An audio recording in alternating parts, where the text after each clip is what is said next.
जय श्री कृष्णा। आज हम गीताधाम गुरुकुल ऑनलाइन क्लासेज में क्लास नवम का जो सामाजिक विज्ञान है पुस्तक है इतिहास वाली भारत और समकालीन विश्व का तीसरा अध्याय नास्तिकवाद और हिटलर का उदय पढ़ेंगे, जिसमें हमने पहले पढ़ा था कि किस तरह से है जो हिटलर ने सत्ता पर काबिज किया, हिटलर किस तरह से सत्ता में आया, किस तरह से कम्युनिस्ट पार्टी को उन्होंने है जो कम्युनिस्टों को नरसंहार किया, फिर उसने किस तरह से लोकतंत्र को ध्वंस करके है जो अब वह हिटलर है जो पुनर्निर्माण इसका जर्मन का पुनर्निर्माण का मतलब वो नहीं है नया वाला, हिटलर अपने तरीके से किस तरह से उस जर्मनी को है जो पुनर्निर्माण के रूप में देखता है वो यहाँ विवेचना की जाएगी। जो बाद की स्थितियां हैं संधि की वर्साई संधि के बाद की स्थितियों में हिटलर किस तरह से पुनर्निर्माण चाहता है वो है। हिटलर ने अर्थव्यवस्था को पटरी पर लाने के लिए हमने पढ़ा था क्या किया था, उसने 2 प्रोग्राम चलवाए थे अर्थशास्त्री के नेतृत्व में जिसका नाम था हॉलमार शॉक, और उसने कई काम करवाए। विदेश नीति के मोर्चे पर हिटलर को फौरन कामयाबी मिली। अब उसने हिटलर ने विदेश नीति सुदृढ़ की, क्या की, विदेश नीति सुदृढ़ की और कामयाब रहा।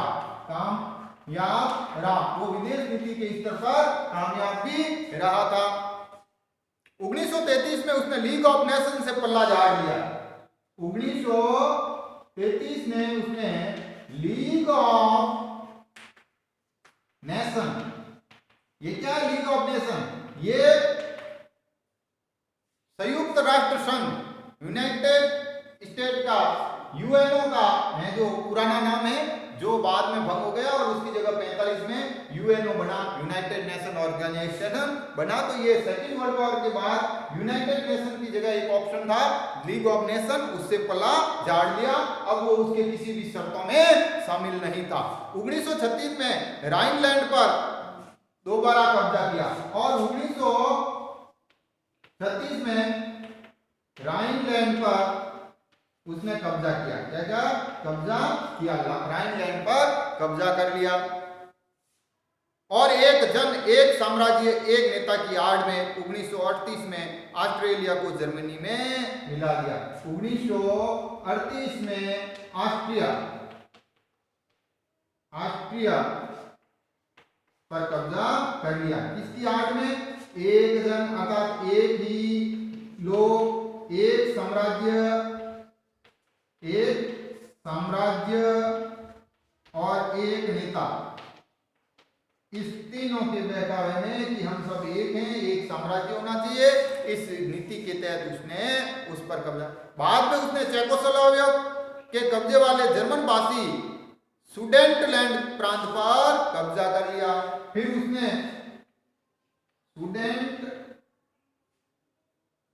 सुडेटलैंड पर कब्जा, जो चेकोस्लोवाकिया का हिस्सा था और जर्मन भाषी था, क्या था, जर्मन भाषी था उसमें, क्योंकि ये इसकी तरीका था कि एक जन एक साम्राज्य वाली।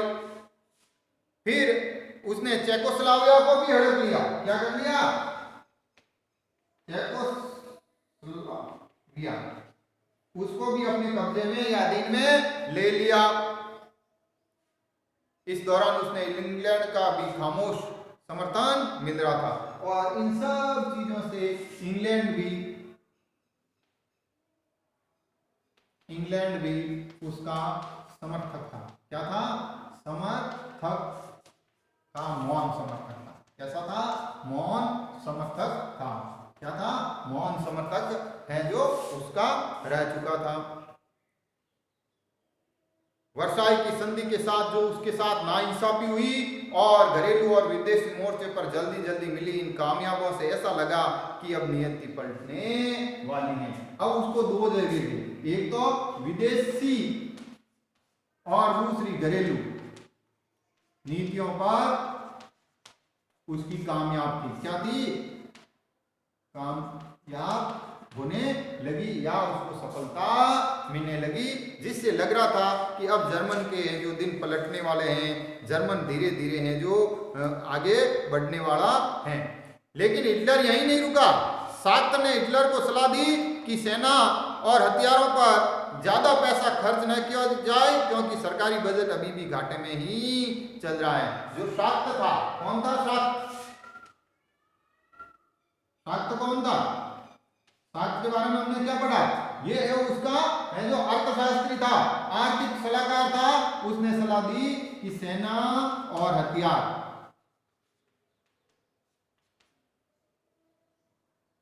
सेना और हथियारों पर बजट नहीं, क्या नहीं है? बजट नहीं है। बजट अभी भी कामयाब नहीं है।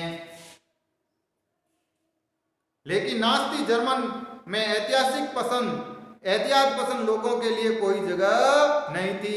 शाक्त को उसके पद से हटा दिया, क्योंकि जर्मन में किसी भी तरह से है जो उदारवादी, जर्मन में उदारवादी लोगों के लिए जगह नहीं थी। क्या नहीं थी? जगह नहीं थी। हिटलर को ये पसंद ही नहीं था कि कोई उसको इस तरह से उदारवादी पॉलिसियां है जो लागू है या व्यवस्था में गुंजाइश रखे। हिटलर ने आर्थिक संकट से निपटने के लिए युद्ध का विकल्प चुना। अब उसने है जो विकास के लिए युद्ध का विकल्प चुना। क्या चुना? विकास के लिए युद्ध का विकल्प चुना। क्या चुना? विकास के लिए युद्ध का विकल्प चुना। और उसने युद्ध से विकास व राष्ट्रीय सीमाओं का विस्तार करते हुए ज्यादा से ज्यादा संसाधन इकट्ठा करना चाहता। उसकी विस्तारवादी नीति हो गई। कौन सी होगी? विस्तारवादी या साम्राज्यवादी? क्या? साम्राज्यवादी नीति उसकी चलने, वो उसी नीति पर आगे बढ़ रहा था। क्या कर रहा था? उसी नीति पर आगे बढ़ रहा था। इसी लक्ष्य को ध्यान में रखते हुए सितंबर 39 में उसने पोलैंड पर हमला कर दिया। कब किया? सितंबर 1939 में पोलैंड पर आक्रमण कर दिया। सितंबर 40 में जर्मन ने इटली और जापान के साथ एक त्रिपक्षीय संधि पर हस्ताक्षर किए और पोलैंड के आक्रमण के साथ ही उसका फ्रांस और इंग्लैंड से भी युद्ध हो गया। पोलैंड के युद्ध की वजह से फ्रांस और इंग्लैंड, इनसे भी उसका युद्ध शुरू हो गया, क्योंकि ये पोलैंड उनका समर्थक था।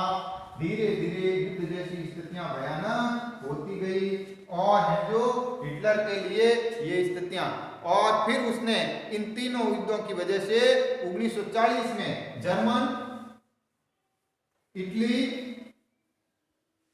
के साथ एक संधि की। क्या की? जर्मन और इटली के साथ उसने एक संधि की, इटली और जापान के साथ। इसने 1940 में उसने एक संधि की। किस किस के साथ है जो उसने जो संधि हुई वो जर्मन, हिटलर, जापान और इटली, ये त्रिपक्षीय संधि थी। क्या थी? त्रिपक्षीय संधि थी जो हुई, और इस संधि से अंतरराष्ट्रीय समुदाय ने हिटलर का दावा और मजबूत हो गया। क्या हो गया? अब वो अंतरराष्ट्रीय पक्ष उसका मजबूत हो गया। क्या हो गया? मजबूत हो गया। ये अब हैं जो धुरी राष्ट्र बन गए। क्या बन गए?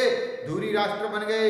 यूरोप के ज्यादातर देशों में नास्ती जर्मन का समर्थन करने वाले कठपुतली सरकारें बैठा दी। क्या बैठा दी? उन्होंने है जो अपनी समर्थक सरकारें, समर्थक सत्ताएं बिछा दी या सत्ताओं को है जो लागू कर दिया। 1940 के अंत तक हिटलर अपनी ताकत के शिखर पर था और 1940 के अंत तक वह है जो तानाशाह था। क्या था? तानाशाह बन गया। और कैसा? शक्तिशाली। कैसा? शक्तिशाली तानाशाह बन गया। अब हिटलर का सारा ध्यान पूर्वी यूरोप को जीतने के लिए दीर्घकालीन सपने पर केंद्रित हो गया। हिटलर का एक सपना था। क्या था? हिटलर का सपना था। क्या था? पूर्वी यूरोप पर कब्जा करना, पूर्वी यूरोप पर कब्जा करना था। वह जर्मन जनता के लिए संसाधन और रहने की जगह का इंतजाम करना चाहता था। जून 1941 में उसने सोवियत संघ पर हमला किया। जून 1941 में उसने यूएसएसआर पर हमला किया, सोवियत संघ पर।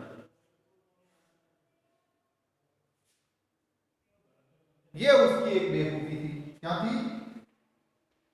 बेवकूफी भरा है जो उसका एक फैसला था, क्योंकि यूएसएसआर अपने आप में एक शक्तिशाली राष्ट्र और समृद्ध राष्ट्र था।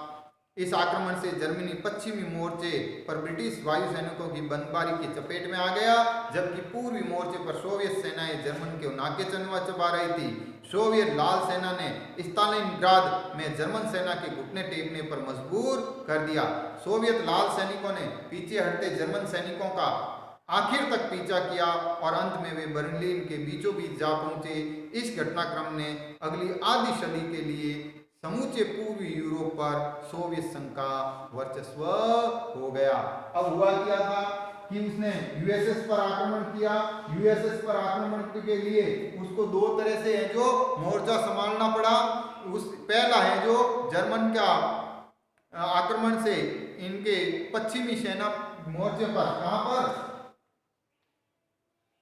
पश्चिमी मोर्चे पर तो है जो